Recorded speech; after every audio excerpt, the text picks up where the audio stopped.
OTB's The Hurling Pod with James Skehill and Paul Murphy. Tá craobhna here in an Ashangailov. People of Galway, we love you. I don't want to leave the people of Waterford down, you know, because they're my life, you know. People of Waterford are my life, you know, and I love me county, you know. We love John Malone. It's almost like they're afraid to kind of go and hurl and just let themselves express themselves. It's like as if they're nearly afraid to make a mistake, and sometimes you have to make a mistake and just throw off that bit of nervousness and have a go. Yeah, it's pure constipated hurling. Questions and some talking points from the week just gone by. Murph, I'll let you talk about Joey Holding because he's in Guatemala at the moment. I was listening to an interview with him at the weekend, so he's away at the moment, so he was doing a Zoom call. He wasn't in Dublin to collect his award in person, but I think he deserved Club Hurler of the Year purely for his performance in the semi-final. He was brilliant against Ballygunner that day. Not to say he wasn't consistently impressive for Ballyhale Shamrocks all season, but I thought in that semi-final particularly he was brilliant. He was, yeah, and came out with just really important balls. You know, every time the ball seemed to drop in there, it would break. He's a very cute hurler as well, in that, you know, he knows how to manage the man he's marking. In that, okay, he mightn't catch the ball cleanly out of the sky, which he's well able to do, but he just steps in beside his man, moves him to one side, breaks the ball down, takes it. And so much of what Joey does is coming out with that ball and popping it off and getting Ballyhale on the attack. You know, you saw even in the final as well, Owen Cody won man the match, and the first thing he said was, I think this is for Joey Holden, this shouldn't be for me. Joey's just such a consistent player, and even being at the county final this year again, he's so frustrating for opposition supporters because he's so consistent. Like, invariably, he's generally marking one of the club players' best players in the full forward, and he just keeps coming out with this ball, popping it off, and once the ball starts moving then up, you're getting it into your Adrian Mullins and Owen Cody's and these lads, and it's on the attack. But invariably, quite a lot of time, it starts with Joey. You know, he breaks down someone's attack, and then he comes out with a really good ball, uses it really well, and off Ballyhale go. So if you talk to any of the Ballyhale lads, like I heard with Joey went to secondary school together, went to school in Ballyhale, like all them lads will tell you just what a great teammate he is, what he brings to the team. He's great crack in the dressing room, he's great crack after a match, and then just goes about his business so well. So it's deserving to win something like this, you know, after Ballyhale, after everything they've done and how stacked they are with great hurlers. For Joey to win it, I think it's really apt this year that he won it. Yeah, it's good to see a defender win an award as well. Nearly every year it's the free taker or the star forward on the winning team that generally picks up the award. I'm sick of it. There you go. This is one that's come in directly just as Murph was answering. So I felt the phone vibrate, had a quick look. It's a DM from Robert Hoffler, and it goes back to the Limerick and Westmeath game we were talking about just a few moments ago.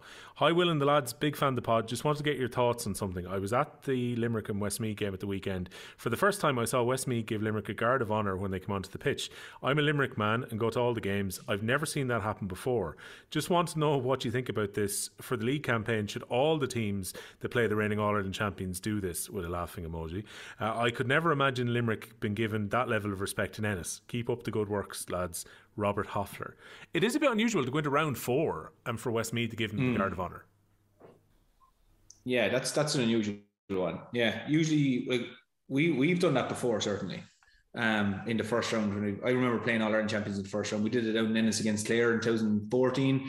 We did it against Tip in 2011, I think, in Nolan Park. So, but yeah, like you said, round 4 is an unusual one. But maybe it's just the fact that, again, Westmeath, you know, very aware that they were bringing the All-Ireland champions to town. But I think, to be honest, doing it every round would be a bit of a, I don't know. I wouldn't be a fan of it every round. Not a notion. Sorry, lads. No, it mightn't do any harm to getting into a fella's psyche there, or a team psyche, and maybe trying to build them up a small bit. But I think it'd be a pain in the arse for teams every weekend to have to clap Limerick out into the pitch, because you could be doing it for a few years. Skell? First round, they're coming in, their first game since they were crowned champions, or won the pre-season competition. Say, would you give them a guard of honour then? Oh, it depends where you're playing. To God. Right, which team are you not giving a guard of honour to then? I wouldn't give it a Tip now. I heard later. Have you never done that? Have you never done the guard of honour? We've never done it. We got one right. We got one in 2018. Who was kind enough to do it for you? I'm trying to remember. I remember running out past them, just kind of going, sort of. Once I kind of half sniggering, like, oh Jesus, like I don't know, I'm not a fan of it anyway. I think that should be just abolished entirely. Like, that's last year's competition. Fair play to you. You want to move on. This is this year. No, And that's not even called old school. That's just probably me being, what's the correct word to say here now without sounding like it.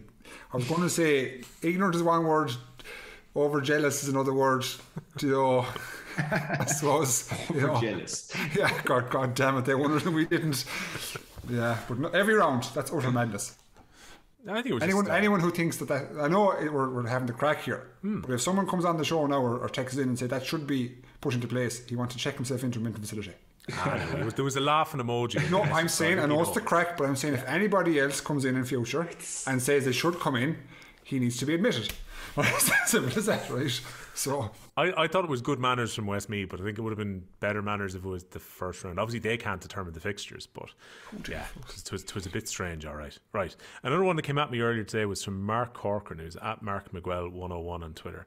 Question for the Hurling Pod: at one stage in the second half, I saw one of the Waterford fullbacks speaking into his front collar. I think it's more than the goalkeeper that's mic'd up. Am I wrong on that? I don't know, Murph. I don't think outfielders are going to be mic'd up. I think it's much easier if you're a goalkeeper to hide the listening device and potentially hide it, say, if there was a mic there. Like, to me, surely your opponent would also notice you were mic'd up if the fullback had one on. Yeah, I didn't see this now, to be honest, the example that he's talking about. But yeah, I'd find it very hard, whatever is involved in these microphones, for it to actually stay attached during the game where it's meant to be, but also out of sight so nobody sees it, and then it's not going to interfere with you in the game.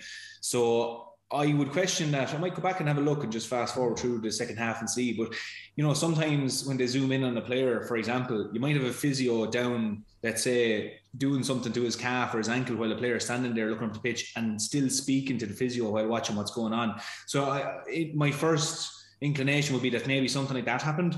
But I'd have to go back and have a look at it. I didn't see it anyway. I don't know if he saw it, but I certainly didn't see it. Send us a timestamp, Mark. Make it easier to find in the second half. You could have a good look. But I would think, Skehill, just on an obvious level too, right? So you're the goalkeeper for Waterford this season, and they've trialled a few of them during the league. But if you're the goalkeeper and you've got a listening device in, and potentially say if there was a microphone attached somewhere within your helmet, I would think when you're that distance away from the other players, you communicating back potentially with the management team would be a better idea than if you're in the rough and tumble of it. Like if a fullback says something, the full forward could hear what you're giving back instruction-wise. Yeah, I agree with you. And look, I don't think it's in any ways practical at all. Just because there's too much probably contact for a fullback between wrestling with lads, tackling, etc., going out through tackles. I just don't think it's a viable option for him to have it maintained and operational for the whole game. Goalkeeper, although I don't agree with it, probably is a more viable option if you were to go down that route. And interestingly, I didn't see any guy behind the goal on Saturday. Did you? Didn't spot it this week. No, and there was nothing really, no photograph taken or no comment made about it. So it seems like they've, I won't say abandoned it, but moved away from it, which is again a plus. They must be listening to the pod. I'd say so he must be listening to us.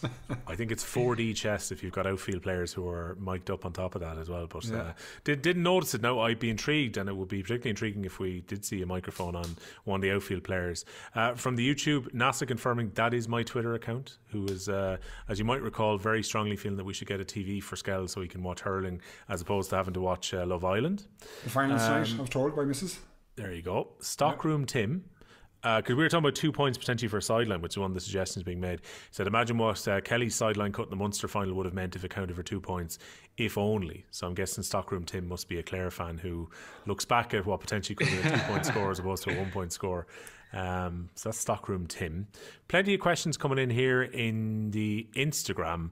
And this is one that's going to drive the hurling, let's say, traditional fraternity mental. But here we go. Garrod Og is in contact, Murph, and says, discussion last week you were having about a goal being worth 4 points. How about rugby style? Have bonus points in the league and the provincial round robins if you score more than 3 goals? Yeah, it's a fair point. I don't see anything wrong with that. Again, I think I'd be more for any sort of a change that would encourage you to go for goal instead of changing the value of the goal. So exactly like that. Like if we're not going to qualify this weekend for the semi-finals of the league unless we get 3 points from the weekend. So we have to win and we have to score 3 or 4 goals. Like I think it's actually been beneficial in rugby. Like, there's no negativity in rugby when we talk about the bonus point.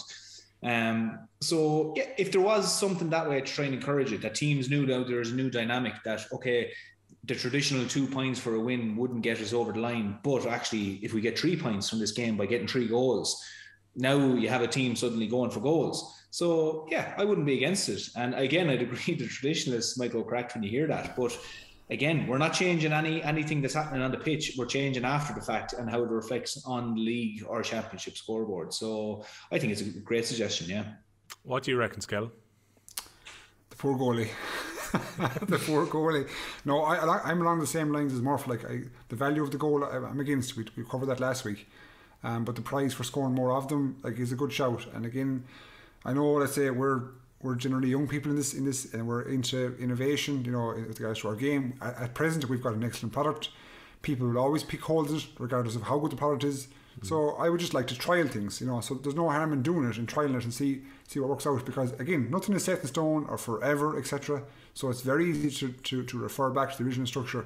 So again, trying something for a change to see, does it, you know, liven up the excitement of the game? Does it create more excitement on final day or penultimate day? I'm all for it. That's a positive step.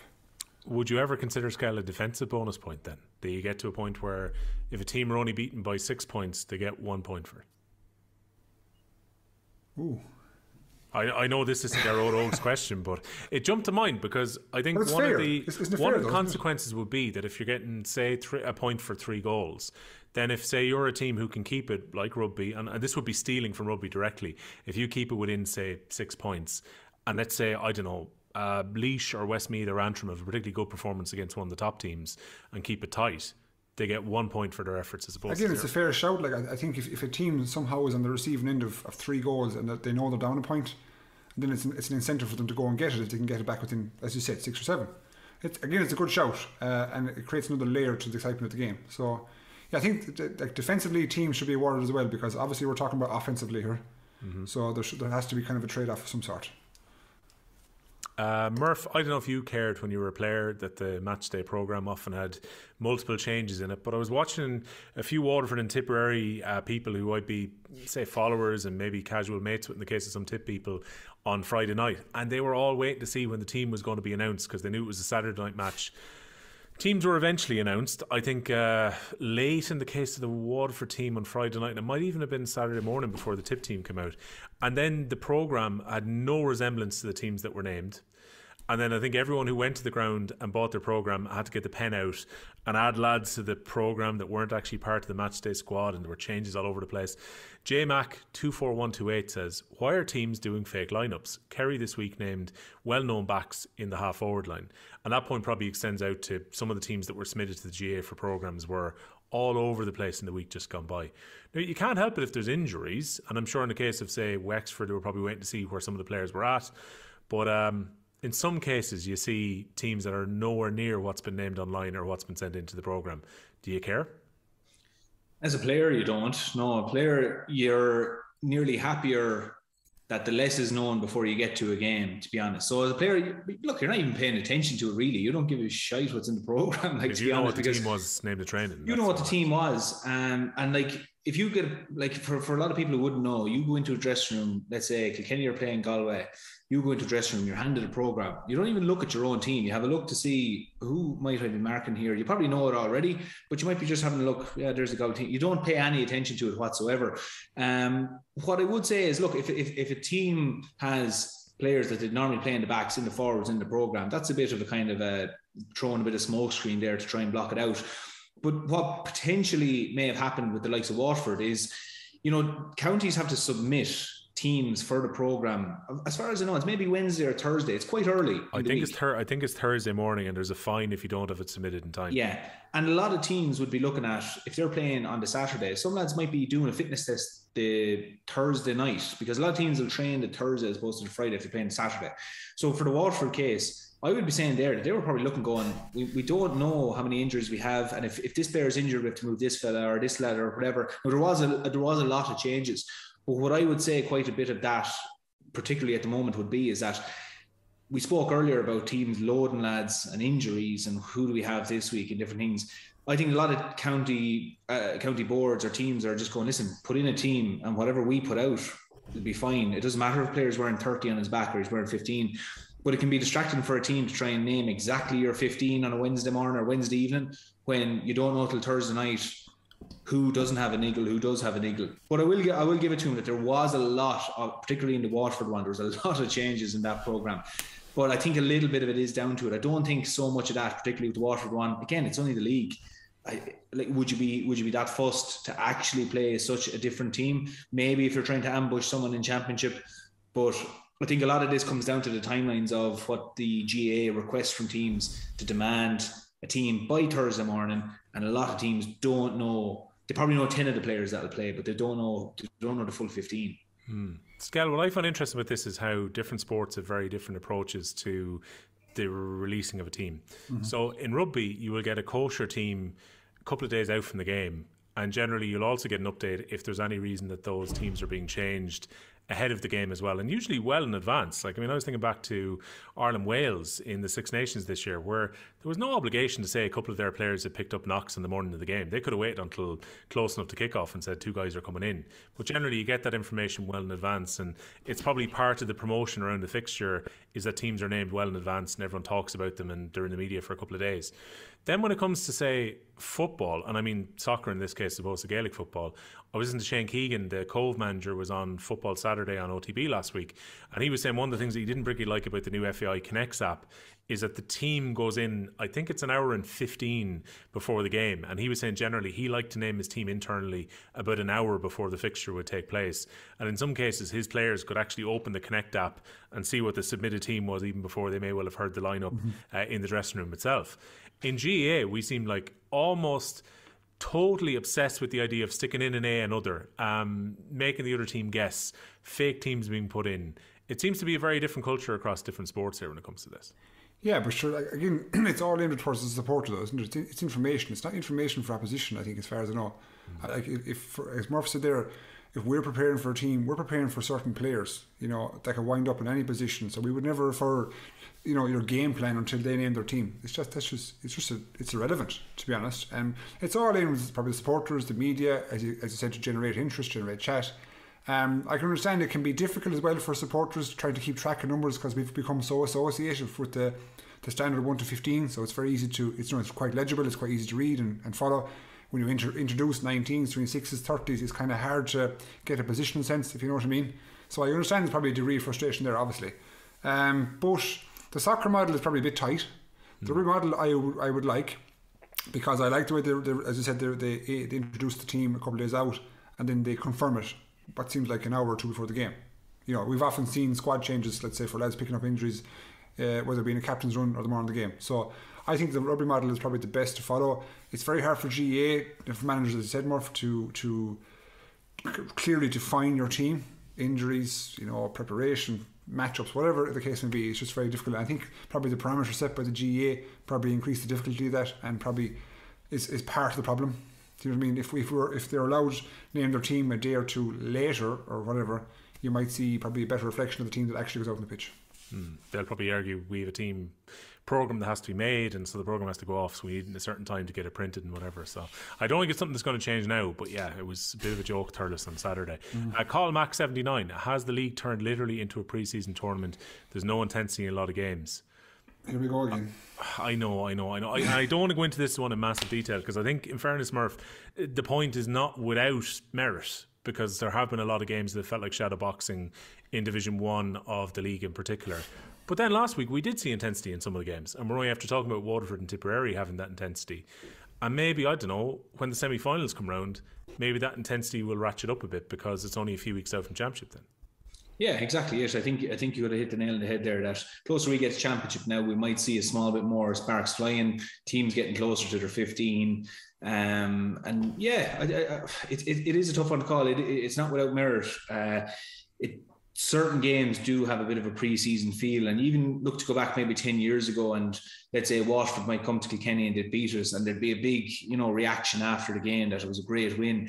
There's not as much of that with the current league, and again, it goes back to all the points we would have made previously in previous episodes, that just the way the league is sat so close to championship at the moment, it is going to detract from it a small bit. We will see flare-ups here and there in certain matches. We weren't expecting to see it against Waterford and Tip. Well, I wasn't. I was expecting for a good game, but there was a bit of niggle to it, you know. So what's proven hard to do is call the games that actually are going to be really good, with a really good cut in it, because like the last point was made, we don't even know what teams are going to play. If a county is going to put out a really good team, or if they're going to hold it back a small bit.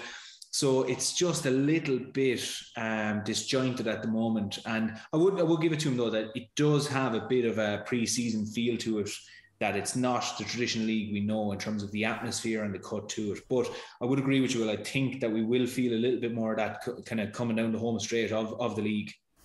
Skehill, you can have a question you much prefer to talking about the league structure again. Bazo 777, and we know now it's not double 777 because the O is a smaller case now in his account at this point, so we can confirm that. Question for Skehill: who was the one player in club and county that you hated conceding a goal against? Oh, Jesus. You have to stick to just one here. One of each. In the club, I used to hate conceding a goal to Conor Kavanagh.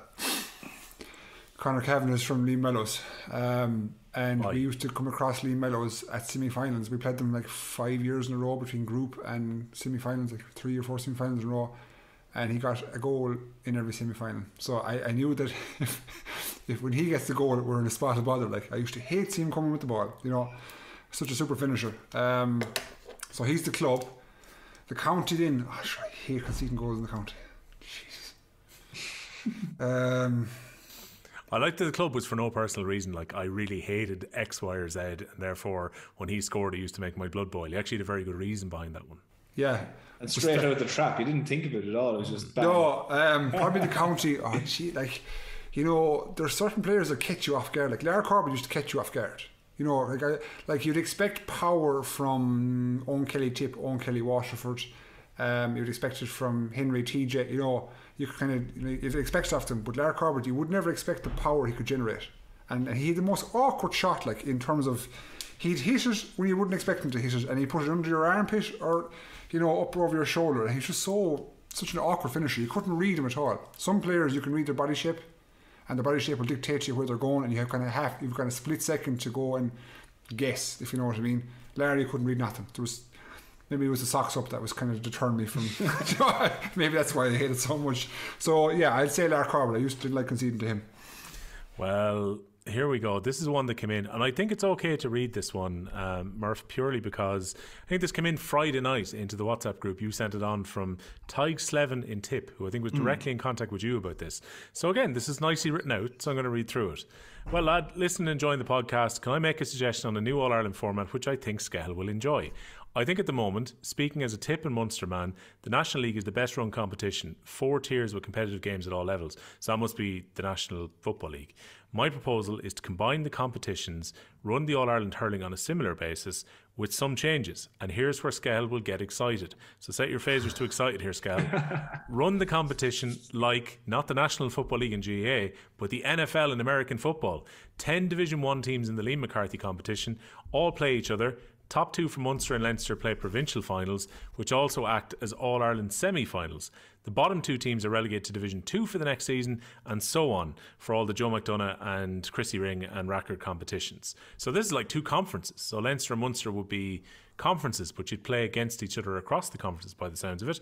So then you'd have a season which would break down as colleges would have December and January, February for the county teams to prepare, March start and finish the championship in July, club championship for the rest of the year, and bring back the club final to St. Patrick's Day. GAA is giving up the most recognised club day of the year. What do you think? So right, there's a couple of bits here. Let's get to the NFL format and this idea that we'd have 10 teams who would be designated as Division 1 teams in the Liam McCarthy competition. So you'd have 2 conferences of 5 will be the way we'll be looking at it. The top 2 from Munster and Leinster go into provincial finals. There's that little bit of edge by having 2 teams being relegated to Division 2 for the next season. What do you think, Skehill, if you're going to be excited by this? So have you 9 games or 4 games? It's 9, I'm guessing. Am I reading of that wrong, Murph? That I think you'd play. Would you play just your teams in your conference, or would you play across both?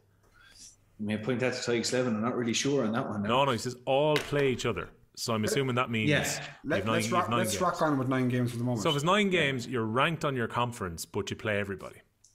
I love it. I do. I love it. I love a bit of ingenuity, a bit of innovation. I love that. I have no problem with that. They're guaranteed top drawer games. The conference, I love it anyways, because the Queen's going to come to the crop regardless. Yeah, look, let's just rip up the championship format, right? let's get in touch with the GA tomorrow and start campaigning for this. But again, you see that there was a gentleman last week that came through with a format. There's probably loads of formats out there that people have thought up and put genuine thought into it that can be presented, and there probably is one that can be taken and move forward. So I know I use the Champions League style format, fine, that just came out of my mouth of a shot, but there's loads probably formats. I just think that we do have to seriously look at it. How do we, and it'll help increase the profile, do you not think, as well? It'll help increase the game, the platform, it'll increase. So I just think it's all positive. I think it's all about how it's sold. I think Murphy can't turn up to Tom Ryan and go, I want to have as I decide to cough as I talk to Tom Ryan, the Cork Rebels against the Galway Tribes, and we're going to play it that way. But if you keep the traditional side to a certain extent and sell the provincials inside the conferences, then it might work. Yeah, absolutely. Again, it's just going to be the old traditional thing of stepping away from the Leinster and the Munster and putting different names on it. And we're often also in the GA afraid of taking terms from other sports, such as obviously here conference, the NFL. But no, look, again, if it comes down to the basics of that, it's 9 games of the best teams playing against each other. And, in our previous, about 5 minutes ago, we were just saying that, the games are lackluster at the moment because is there really anything on the line? Well, here we're going to have such a random matchups that we wouldn't traditionally normally have through Munster and Leinster because we're going to have a crossover. I think it's absolutely brilliant. And one of the things I will say actually for Tykes 11, where the American influence comes in there, was I actually came across Tykes 11 in New York in 2013. So I went over hurling in New York after Cork bet us, and Tykes 11 picked me up. Never met the man before. Picked me up in the airport a few days after Cork had beaten us. You imagine now, Cork bet us 2013 in Thurles. Bruce Springsteen was on the Sunday night in Nolan Park that night. We had 1 or 2 days then of, I suppose, enjoying yourself or drowning your sorrows, whatever you want to call it, and get a phone call to go to New York. So I said I would. Went the following weekend. Tykes 11 picked me up, dropped me to a bar and said, I'll pick you up in a few hours. You just wait there. I have to go back to work. And left me sitting at this beach bar. And who was the barman that was serving me for the few hours of sitting there chatting away? Conor Moore of Conor Sketches. Yeah. Conor Moore, yeah. More, a few of the most random stories, I have to say. Well, I tell you, I swear to you, the Moors have a bar in New York, yeah. Well, no, this was different. So, this was Conor Moore was on his J1. Oh, he's working the time. Okay. Yeah, so this was out in Long Beach, out in Long Island, and I was dropped to a beach or a bar that's only opened in the summertime called the something Shark, I can't remember, but it was only me and Conor Moore for about 3 hours. The funny thing was, I was a little bit worse for wear now after getting on the plane and having been, not eating or drinking the healthiest for a few days. And it was only a few years later, Conor Moore, I think I'd followed him on Twitter or something. He had sent me a message saying, Jez, I haven't spoke to you since 2013 at the Long Shark or something. And I said, did I meet you there? He goes, I was the barman for the 3 hours. And I said, Jesus, sorry about that. At this stage, and bearing in mind at this stage, I was looking at him hanging out with Tiger Woods for a few days on end or being at the Formula One. So I was like, Jesus, I missed the trick there now in terms of getting you to do impressions for me at the bar, Did you ask him for tickets? I always ask him for tickets for anything. Absolutely anything. This is the thing, Skehill. I know I didn't ask him for anything. No, that's the only connection. I haven't seen him since or anything, but it's gas. Like you said, it's a random one though, Skehill. It's random that you would have bumped into him there and then you see random, it's ultra random. I was going to say some hurler, but when you came out with Conor Moore, there was not a way I was guessing that.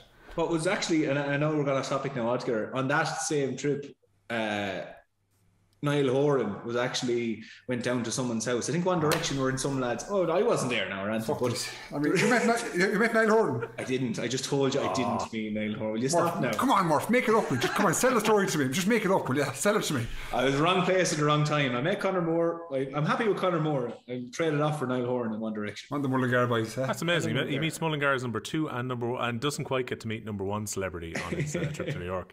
The second part of this, Skehill, is the season idea.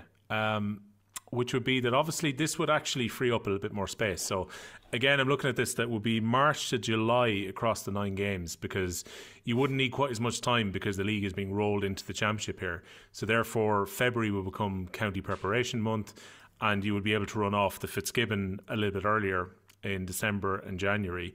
So therefore you could bring the club championship final back to St. Patrick's Day without it really affecting the start of this new championship, because it will only be a couple of weeks into it. Like, do we get to a point where there is going to be a strong argument for bringing the club finals back to St. Patrick's Day? We've the schools final for St. Patrick's Day this year under the new format, but do we get to a point where there is going to be a clamour to get it back, or do people now just accept late January as the new place in the calendar for it? Yeah, like, I think St. Patrick's Day is, again, a traditional thing. I probably have no issue with the way the club finals have been run at the moment. I think they tie in nicely with players being reintroduced back into county squads. They get to spend basically the whole winter, if you like, with their clubs in terms of preparation. The preparation isn't broken. I have no issue with it. I have no issue whatsoever. I just feel like, and from experience, when club players were gone all the way through to St. Paddy's Day, and then they're gone probably for a couple of weeks later, it's running just that little bit late. You know what I mean? Guys will come back, let's say, in mid-April after a prolonged break, and an entitled break, mind you, and then their preparation time is a bit low. So it seems like the way it's working at the moment would be fine. Obviously, the players to ask are certainly the Ballygunner lads and the Ballyhale lads, to see how they feel about it. Interesting, we haven't seen TJ yet. Probably age and profile has come into a bit with that he's probably been managed a bit more closely than the rest. But I'd say the way it's working now is probably a positive. Again, that's a positive change, another one. So I have no issues with that. Okay, Murph, what do you reckon? St. Patrick's Day, is there a value in still having that day as the day for club, or is it maybe over romanticised a little bit? It's a trickier one now, like Skehill was saying there. It's tricky now that this half of the year is for inter-county, to try and push the club to that stage. I think it's causing, for the sake of one day, it's causing maybe a needless dynamic. Now, if you wanted to have it as some sort of inter-county day, I don't know how you'd manage that. But I think to push the club championships that far forward, I mean, we have 4 rounds as it now played of the league in inter-county, and we still wouldn't have played the club All-Irelands. And you're bearing in mind you probably want to give your club players a bit of downtime. I think you just have to forego it if you're going to actually push it out this far. I think you're going to have to forego having the club finals at St. Patrick's Day. And just look, it's worked fine now. You know, we have the club All-Irelands played, players have a small bit of downtime and they can rejoin their inter-county panels. The only thing I would actually say is that the underage, to maybe take it a step further, the underage in all counties is actually still offset to the inter-county, which I think we'd actually see more benefits again if, you know, we still have young players playing secondary schools, trying to play in whatever their county's development squads and different things are. That's all still offset. And I think it has more repercussions towards the end of the year, where they then try and go back with their clubs, and the clubs want them back now, and maybe they're joining the secondary school, or they're in secondary school and they're up for trials with their. That's all still a bit messy at the moment. So I think for younger players, if we're to take it a step further, I think that needs to align up now, where like counties have development squads or whatever it is at the start of the year in line with inter-county, and maybe align that up with your Harty Cups and all this, and then at the far end of the year it's just club, because at the moment there's a little bit of crossover, and I know certainly with Kilkenny it's a headache with fixtures trying to figure it out and give the clubs their players, but also at the same time bring them in to do a development work with them to bring them on to the next level. So if I was to say that's an area maybe the GA needs to look at, is to maybe align that up with the adult level and the under 20 level. My idea that I always had for St. Patrick's Day, if the club moves away, was basically steal an NFL idea as well, which would be have a county day, which is usually the last round of the hurling league and very late in the football league anyway, where you play fixtures where they wear retro jerseys, and have it as a day that's almost assigned off to having interesting inter-county games that are on, and televise a few of them. So you could have a double header at Croke Park, you could have a double header in Thurles, and do it that way. So don't lose the day for the potential of the excitement around it, because everyone's off and people could travel to games, and it's not an issue for players to play even if it falls midweek, because it's a public holiday anyway. And maybe that potentially could be something that they could have a look at. But yeah, I haven't thought it out fully, but that's the base of an idea on it. Last thing I want to touch on just before we finish is I have to do power rankings tomorrow on OTB AM. That'll be Tuesday morning, I think, around about 9 o'clock. So therefore, I've got the power rankings kind of updated here. I know Skehill probably uses his notebook beside him, so he can take issue with these. No, I haven't. My power rankings is Limerick number 1, the rest is spread out. Yeah, I mean, it's very... Best you take a seat. Yeah. I'm not sure what kind of slot that would be on the show. If you just went, Limerick are quite good, and everyone else are not quite as good as Limerick. Have a good day, lads. See ya. So where was I at? Oh, here we go. Murph, So you go first. Well, do you want me to run it's through cool. mine and then you can disagree with them? Which means Go. you don't have to even write them down. Go. So, 18, Derry, 17 down after last week. Carlow, 16, Kerry, 15. Kildare ahead of Kerry now on 14 after their win. Offaly staying 13. Laois have fallen down to 12. I've put them behind Westmeath, who are in 11. Antrim are in 10. And then the rest of it, I changed about 6 times before I sent it on to the production team. So I'm not even sure myself at this stage if I agree with the next 6 especially. But I put Wexford in 9, Dublin in 8, Waterford in 7, after we debated about Waterford qualifying or not. Clare are in 6, I think they were 4 last time. Tipperary are in 5, because I had to put Tipperary up a little bit. Galway in 4, Cork are in 3, which I'm sure people are going to give out about and get edgy about, because this happened last year as well. Kilkenny in 2, and I've got Limerick in 1. I'm really not sure about my own selections, but by all means, gentlemen, disagree and find another argument for teams being elsewhere in there. I reckon you're going to disagree with probably the top 8 more so than anyone else. I'm happy enough with top 8. Kilkenny are number 2, Limerick are 1. After that, let's get Skehill give out why Galway should be up there because they won the Welsh Cup. Oh, Murphy, you make me laugh. I thought he was going to be like, oh, Murphy, you've stolen my line. This was going to be it. The only team with silverware so far, how could you have them outside the top 3? Exactly. We're actually hot right now. I obviously can't argue with number 1. Jesus. You see, it's a tricky one. I have an eye on the championship and what the teams potentially can produce. Yeah, I'm trying not to get sidetracked by the league too much because we know we've talked about training blocks, players available, etc. I still have Galway as 2. I have Kilkenny as 3 and Cork as 4. Damn, we're actually not disagreeing by that much then, because I don't think the margin's that different between those 4, between those 3. Yeah, Tipperary though is the one it's the dark horse that could climb pretty rapid. It's a danger of trying to predict this Munster Championship, because even a couple of weeks ago, before this round of games, we were kind of saying, do you know what, Clare is still steady, and then you see Clare have a bit of a disappointing game against Galway. So as a result, you recalibrate just a little bit, and next thing, Tip have edged ahead of them, and you're thinking it's going to be Limerick, Cork, Tipperary to qualify. While 2 weeks ago we were thinking, it's a tough ask for Tipperary to qualify. Will they actually get ahead of Clare? And then you've got Waterford, who haven't done a whole lot wrong all year. And realistically, they could point to the fact that without the red card for Jamie Byrne, they were right in the game against Tipperary. You guys are hyping Tipperary at the moment, and Waterford aren't that far away. I think it's worth noting too that even if Galway got relegated from the league, I actually wouldn't put them below Kilkenny. Never, Murph. Never. Which gives me the impression you're entirely objective about your power rankings, and therefore Galway will always be in number 2. But yeah, I don't know about that middle section, Murph. That's the difficult part for me, is where to put Tip, Clare, Waterford right now. I think the rest of it is toss of a coin between Dublin and Wexford. The others are very close, Antrim, Westmeath and Laois. But it's that middle bit, Waterford, Clare, Tipperary. I don't know really how to actually factor all 3 in, because you could argue with Clare what's in the bank from last year, Waterford potential when they get back to the full team, Tipperary what they've shown so far this year, but 7-6-5 particularly very hard to separate.